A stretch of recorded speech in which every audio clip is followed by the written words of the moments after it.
Fred Hicks. He is a political strategist and joins me from Atlanta, Georgia. Fred, 1 year later, a Quinnipiac poll finds 93% of Democrats see the attack as an attack on the government, but only 29% of Republicans agree. That's very striking. Why is there such a disparity in the memory of what happened?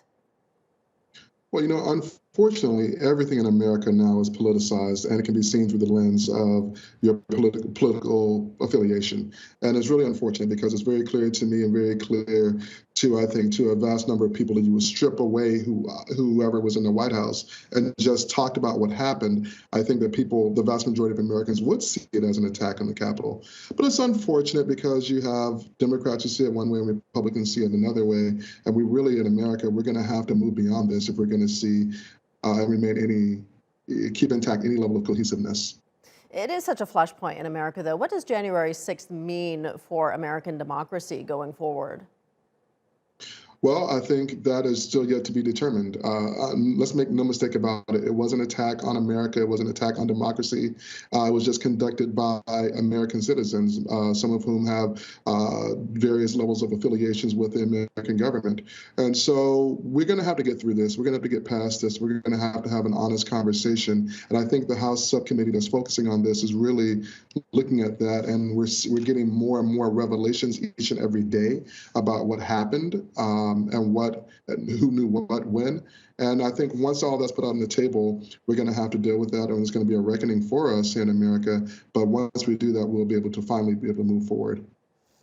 Fred, investigators in both the Justice Department and Congress are continuing to look into exactly what happened that day. Has enough been done to respond to the violence that took place and the reasons for it?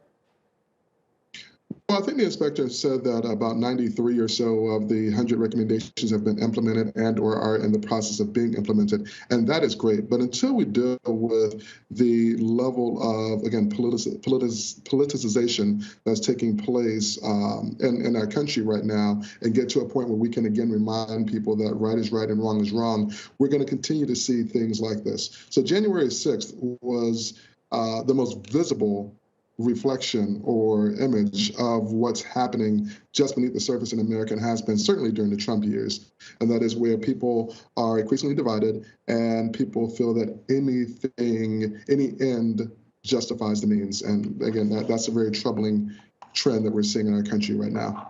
Former President Trump has never acknowledged any responsibility for what took place for, riling up the crowd at that rally beforehand. What are the implications for him politically? Well, again, that's going to be put to the test this year as he is running a slate of folks, including here in Georgia and across the country, people who are saying that the election was stolen, that just January 6th was justified. As a matter of fact, actually here in Georgia, local county GOP, that is Republican Party, was planning on doing a Remember the Patriots Day tomorrow. So they were casting it as an act of patriotism. And so we're going to see here in 22 in the Republican primaries whether or not America and the Republican Party specifically is ready to move on from Donald Trump and if they're willing to hold him accountable. I don't know yet, so we'll have to revisit this conversation in 3, 4, 6 months after we get past the primary season. But there certainly seems to be some evidence that that his influence is waning a little bit. But this is the first time that it's going to be put to the test, and so we'll see.